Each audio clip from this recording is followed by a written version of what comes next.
با این زهرها پیش از انقلاب و تقص چند ماه پس از انقلاب را داشت.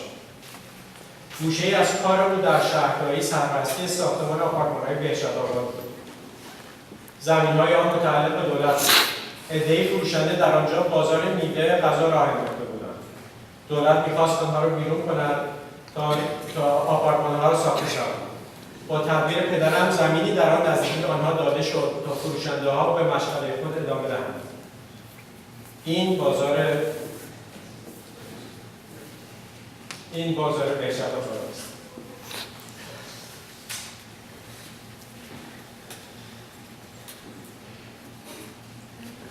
به خواست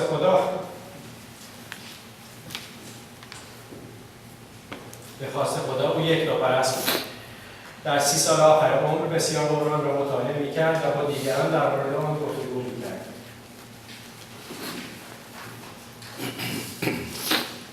من سخنانم را با داستان تشخیص بیماری و درمان پدرم آغاز کردم.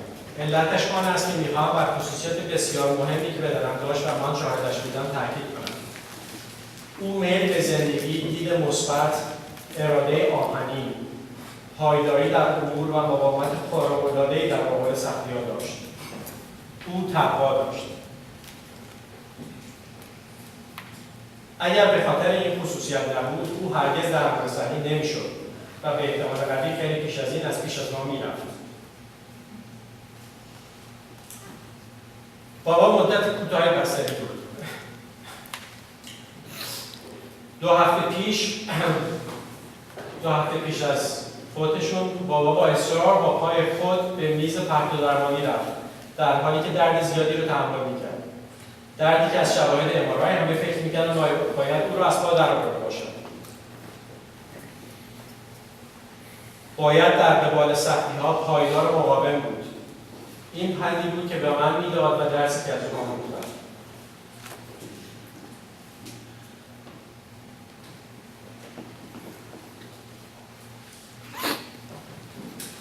بابا عاشق مادرم بود.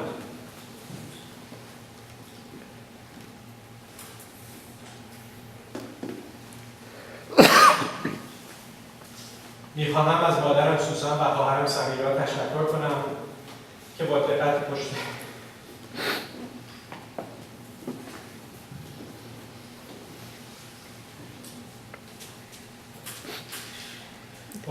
پشتکار بسیار در این 10 سال از بابا نگهداری کردم. خدا را شکر میکنم که چه نیمه در نازنینی به من داد.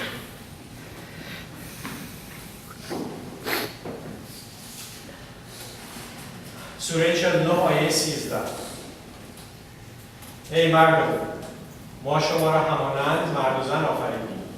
شما را به شکل ملل و قبایل خاص قرار دادیم تا یکدیگر را بشناسید. قطعا گرامی‌ترین شما در نزد خدا با تقواترین شماست. خدا دانای مطلق و آگاه است.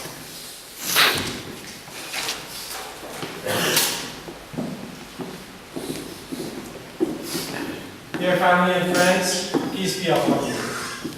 Thank you for your presence and welcome. I was an energetic 7-year-old. I could not keep still when awake and even when sleeping.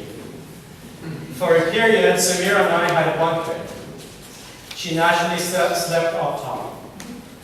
One day I declared that it was my turn to sleep on the top bunk.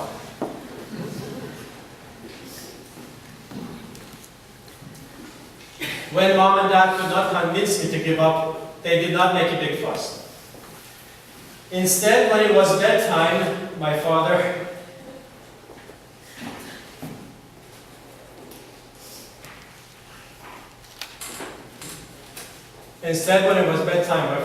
brought a chair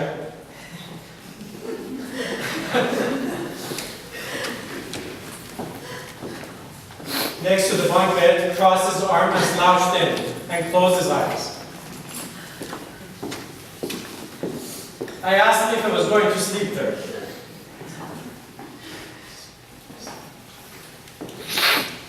He said, I'm going to sleep here all night,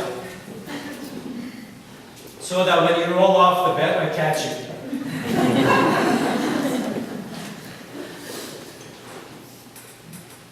I knew he was serious. By his actions, my father conveyed to me how worried he was. I remember feeling that I could not justify putting my dad in that position, and I relented. This may be a true humorous example, but importantly, it was my dad's way. He would convince others of a better way by his presence in setting a high standard of excellence. He was Tehran's first deputy mayor. As part of beautifying the city, they planted some unique roses all along Parkway Highway. Some of the residents would take out the roses for their own. Dad ordered to plant the roses over and over again, each time better than before. He said that I want people to realize that the beauty is here to stay and for all to enjoy, and people will eventually stop the abuse. And so it was. Dad was the first of several who was sent to Japan's Tokyo University to specialize in earthquake engineering. His first specialized work was the earthquake engineering of agricultural bank skyscraper in Tehran. ساختمان بانک کشاورزی در بلوار کشاورز. That remains Iran's tallest skyscraper for decades. Many other works followed and can be seen extensively through Tehran and Iran. We are in the San Francisco Bay Area. I know many people flew from other towns. In mannerism and management style, my dad and Bill Walsh of the 49ers were similar. To set the high standard of excellence as a way to influence others for the better is very difficult to carry out. It requires exceptional self-control, steadfastness, and willpower.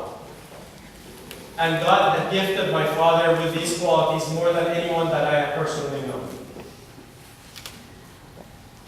Since I'm recounting stories and good qualities of my dad, I'd like to quote God from the Quran. Chapter 6, verse 164. No soul benefits except from its own works, and none bears the burden of another. Ultimately, you come back to us as individuals, just as we created you. Just as we created you the first time. And you have left behind what we provided for you. All ties among you have been severed. The idols you set up and claim that would help you have abandoned you. The benefit of recalling these stories for me and for us is only in the lessons we teach. And also, importantly, he did have shortcomings. Dad became a monotheist, a submitter to God alone. He was a monotheist in action. He believed in reality, in our existence, and that our lives are forever consequential, each for his own soul. He was faithful to what he knew was true, and he did not cover his own consciousness to declare faith in what he himself is not true. He himself knew is not true. Professionally, he was a civil engineer that had specialized in earthquake engineering at Tokyo University. Because of his high position in government, he was offered bribes and all sorts of less than righteous offers. He would absolutely run from such. Once they brought a large Persian carpet to our house and said that this is for Mr. Salehi. Mom thought that Dad had bought it. When Dad got home, he noticed it and immediately got on the phone. He was mad.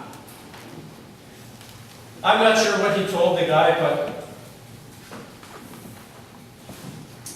they came within minutes and took the car. Thank God they had a comfortable life. In his private practice, he could have made millions more, but he chose commitment, honesty, and righteousness instead. Because of high and unpredictable inflation, it was common practice to charge a surcharge upon delivery of projects. Dad never did that, often at the utter disbelief of the clients.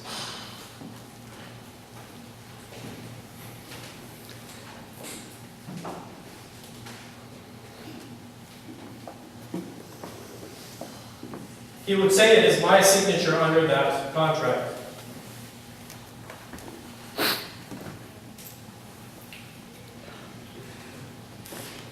And I have an obligation to deliver on what I promised. Dad was extensively charitable with all that was given to him. He made life-changing contributions to hundreds of people, giving priority to those closest to him, but extending to strangers. This good character did not stop at giving. I never witnessed him showing the slightest mal-intention towards anyone. He wasn't even a bother to anyone. Throughout his illness, he never complained and remained active. You know, there are a few words used to describe righteousness in the Quran, and one is ihsan. The root word simply means beautiful. I always wanted to deeply understand the nuances of this particular word used to describe an aspect of righteousness. In reflecting on my dad's righteousness, I now understand. He was just a beautiful soul. 49:13. O people, we created you from the same, male and female, and rendered you distinct peoples and tribes, that you may recognize one another. The best among you in the sight of God is the most righteous. God is omniscient, cognizant.